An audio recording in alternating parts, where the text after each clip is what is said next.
Nicholson. Oliver Twist, by Charles Dickens. Chapter 52.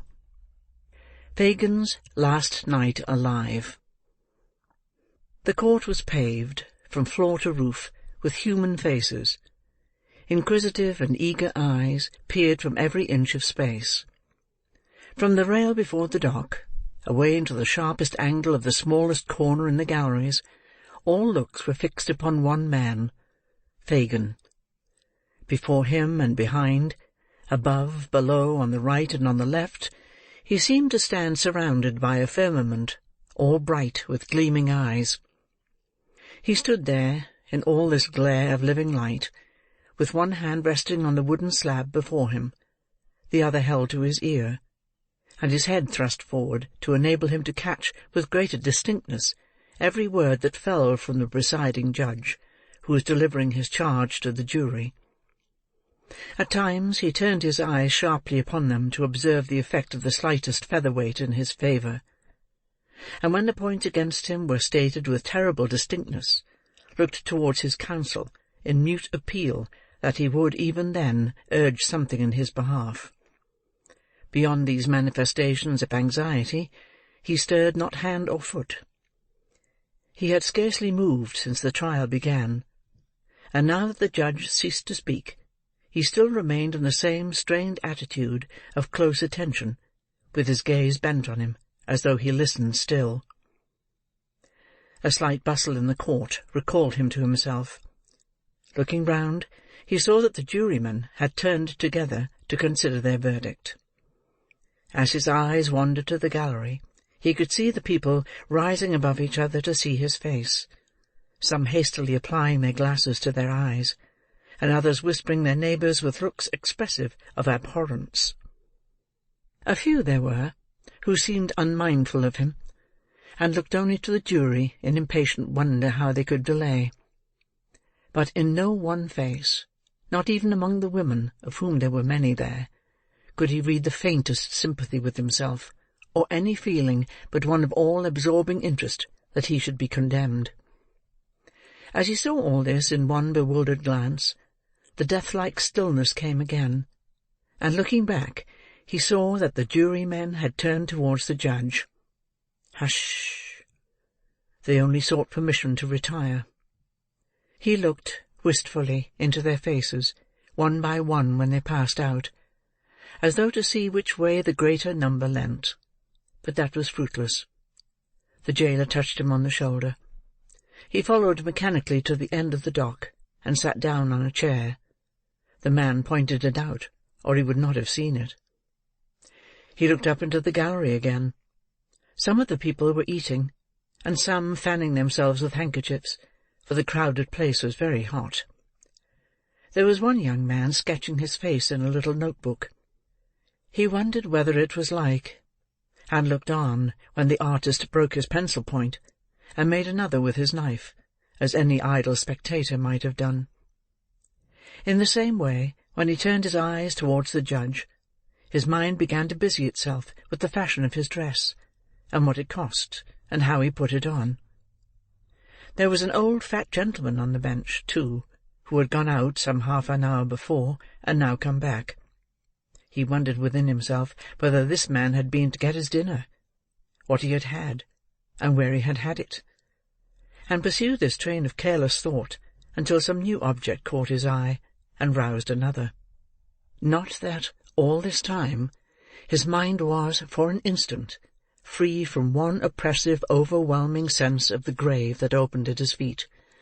It was ever present to him, but in a vague and general way, and he could not fix his thoughts upon it. Thus, even while he trembled, and turned burning hot at the idea of speedy death, he fell to counting the iron spikes before him, and wondering how the head of one had been broken off, and whether they would mend it, or leave it as it was. Then he thought of all the horrors of the gallows and the scaffold, and stopped to watch a man sprinkling the floor to cool it, and then went on to think again. At length there was a cry of silence, and a breathless look from all towards the door. The jury returned, and passed him close. He could glean nothing from their faces. They might as well have been of stone. Perfect stillness ensued. Not a rustle. Not a breath. Guilty. The building rang with a tremendous shout, and another, and another, and then it echoed loud groans that gathered strength as they swelled out like angry thunder. It was a peal of joy from the populace outside, greeting the news that he would die on Monday. The noise subsided, and he was asked if he had anything to say why sentence of death should not be passed upon him.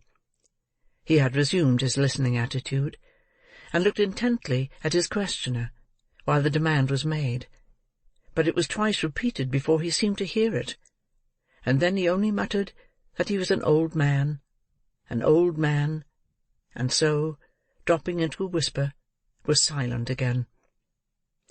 The judge assumed the black cap, and the prisoner still stood with the same air and gesture.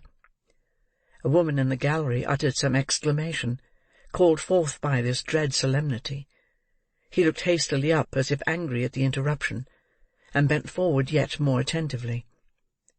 The address was solemn and impressive, the sentence fearful to hear, but he stood like a marble figure without the motion of a nerve. His haggard face was still thrust forward, his under jaw hanging down, and his eyes staring out before him, when the jailer put his hand upon his arm and beckoned him away. He gazed stupidly about him for an instant, and obeyed. They led him through a paved room under the court, where some prisoners were waiting till their turns came, and others were talking to their friends, who crowded round a grate which looked into the open yard. There was nobody there to speak to him, but, as he passed, the prisoners fell back to render him more visible to the people who were clinging to the bars, and they assailed him with opprobrious names, and screeched and hissed.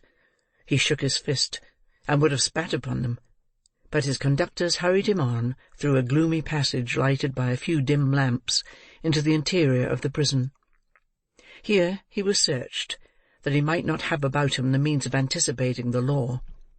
This ceremony performed, they led him to one of the condemned cells, and left him there, alone. He sat down on a stone bench opposite the door, which served for seat and bedstead, and casting his bloodshot eyes upon the ground, tried to collect his thoughts. After a while, he began to remember a few disjointed fragments of what the judge had said, though it had seemed to him at the time that he could not hear a word. These gradually fell into their proper places, and by degrees suggested more, so that in a little while he had the whole almost as it was delivered. To be hanged by the neck till he was dead, that was the end. To be hanged by the neck till he was dead. As it came on very dark, he began to think of all the men he had known who had died upon the scaffold, some of them through his means. They rose up in such quick succession that he could hardly count them. He had seen some of them die, and had joked too, because they died with prayers upon their lips. With what a rattling noise the drop went down, and how suddenly they changed from strong and vigorous men to dangling heaps of clothes. Some of them might have inhabited that very cell, sat upon that very spot. It was very dark. Why didn't they bring a light? The cell had been built for many years. Scores of men must have passed their last hours there. It was like sitting in a vault strewn with dead bodies. The cap, the noose, the pinioned arms, the faces that he knew, even beneath that hideous veil. Light! Light! At length, when his hands were raw with beating against the heavy door and walls, 2 men appeared, one bearing a candle, which he thrust into an iron candlestick fixed against the wall, the other dragging in a mattress on which to pass the night, for the prisoner was to be left alone no more. Then came the night, dark, dismal, silent night.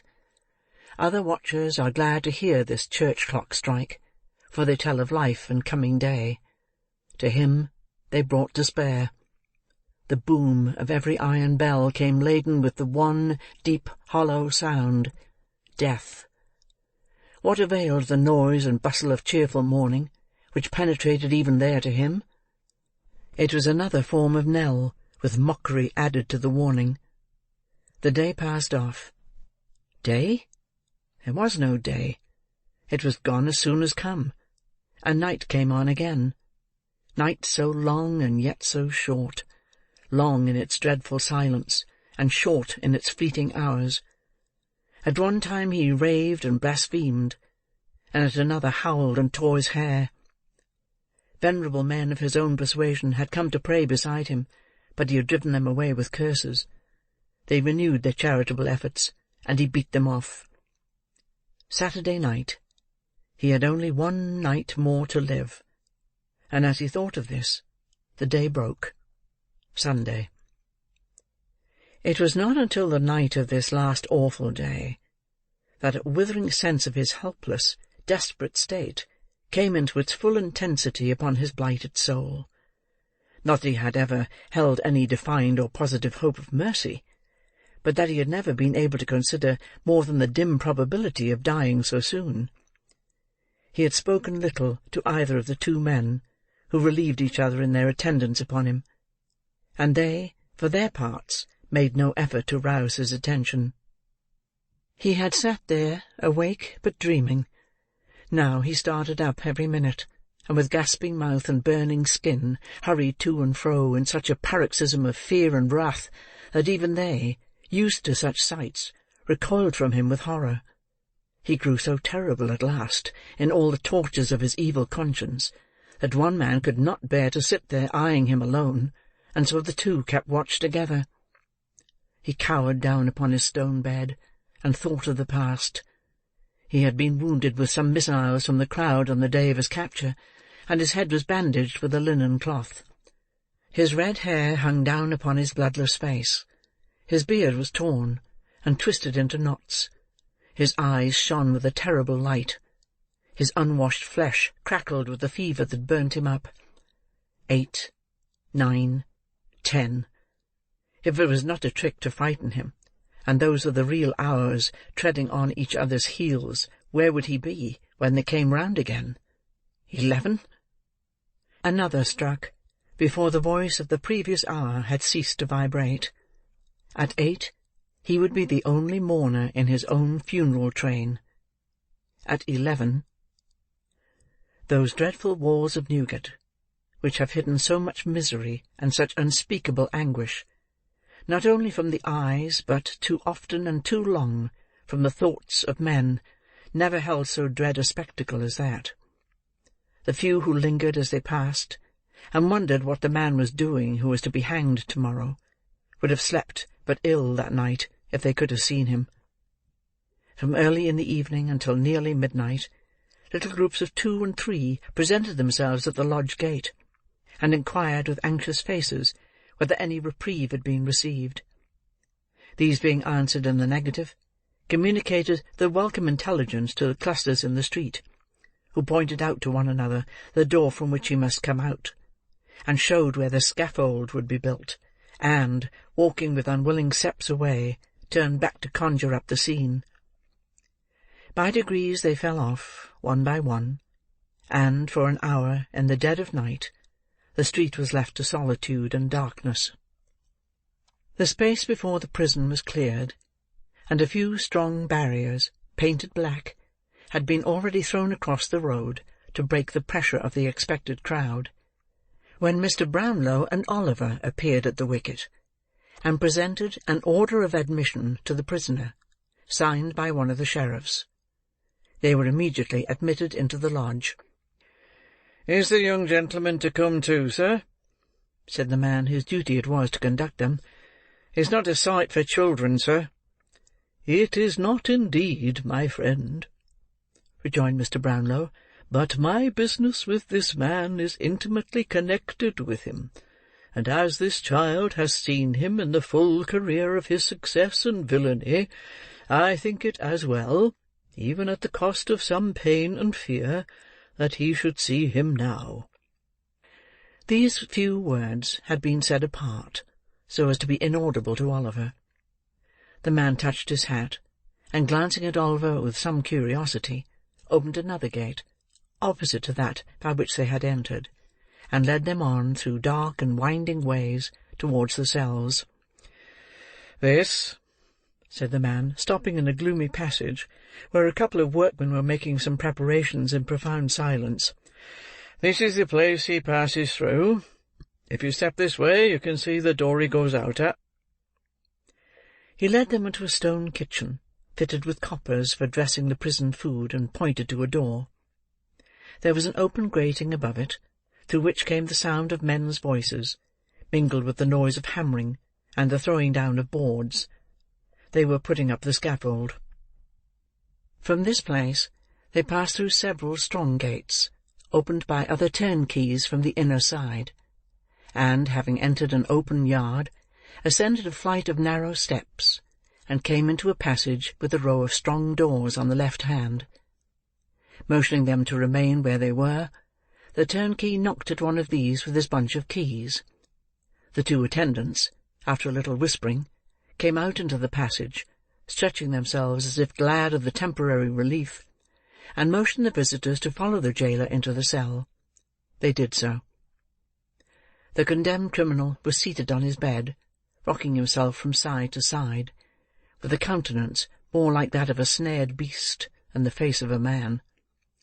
His mind was evidently wandering to his old life, for he continued to mutter, without appearing conscious of their presence otherwise than as a part of his vision. "Good boy, Charlie. Well done," he mumbled. "Oliver, too. Oliver, too. Quite the gentleman now. Quite the— Take that boy away to bed." The jailer took the disengaged hand of Oliver, and, whispering him not to be alarmed, looked on without speaking. "Take him away to bed," cried Fagin. "Do you hear me, some of you? He has been somehow the cause of all this. It's worth the money to bring him up to it. Bolt her throat, Bill. Never mind the girl.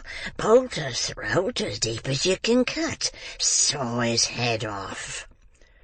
"Fagin," said the jailer. "That's me," cried the Jew, falling instantly into the attitude of listening he had assumed upon his trial. "An old man, my lord.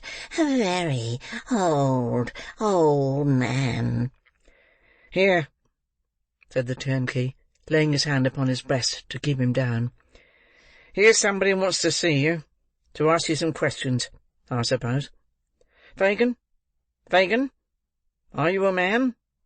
"I shan't be one long," he replied, looking up with a face retaining no human expression but rage and terror. "Strike them all dead. What right have they to butcher me?"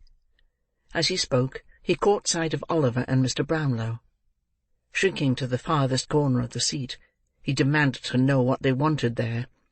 "Steady," said the turnkey, still holding him down. "Now, sir, tell him what you want. Quick, if you please, for he grows worse as the time gets on." "You have some papers," said Mr. Brownlow, advancing, "which were placed in your hands, for better security, by a man called Monks." "It's all a lie together," replied Fagin. "I haven't one. Not one." "For the love of God," said Mr. Brownlow solemnly, "do not say that now, upon the very verge of death, but tell me where they are. You know that Sikes is dead, that Monks has confessed, that there is no hope of any further gain. Where are those papers?" "Oliver," cried Fagin, beckoning to him. "Here, let me whisper to you." "I'm not afraid," said Oliver in a low voice, as he relinquished Mr. Brownlow's hand. "The papers," said Fagin, drawing Oliver towards him, "are in a canvas bag, in a hole a little way up the chimney, in the top front room. I want to talk to you, my dear. I want to talk to you." "Yes, yes," returned Oliver. "Let me say a prayer. Do. Let me say one prayer. Say only one, upon your knees with me, and we will talk till morning." "Outside, outside," replied Fagin, pushing the boy before him towards the door, and looking vacantly over his head. "Say I've gone to sleep. They'll believe you. You can get me out if you take me so. Now then, now then." "Oh, God forgive this wretched man!" cried the boy, with a burst of tears. "That's right, that's right," said Fagin. "That'll help us on. This door first. If I shake and tremble as we pass the gallows, don't you mind, but hurry on. Now, now, now." "Have you nothing else to ask of him, sir?" inquired the turnkey. "No other question," replied Mr. Brownlow. "If I hoped we could recall him to a sense of his position—" "Nothing will do that, sir," replied the man, shaking his head. "You'd better leave him." The door of the cell opened, and the attendants returned. "Press on, cried Fagin. "Softly, but not so slow. Faster, faster." The men laid hands upon him, and disengaging Oliver from his grasp, held him back. He struggled with the power of desperation for an instant, and then sent up cry upon cry that penetrated even those massive walls, and rang in their ears until they reached the open yard. It was some time before they left the prison. Oliver nearly swooned after this frightful scene, and was so weak that, for an hour or more, he had not the strength to walk. Day was dawning when they again emerged. A great multitude had already assembled. The windows were filled with people, smoking and playing cards to beguile the time. The crowd were pushing, quarrelling, joking. Everything told of life and animation, but one dark cluster of objects in the centre of all: the black stage, the cross-beam, the rope, and all the hideous apparatus of death. Chapter 52.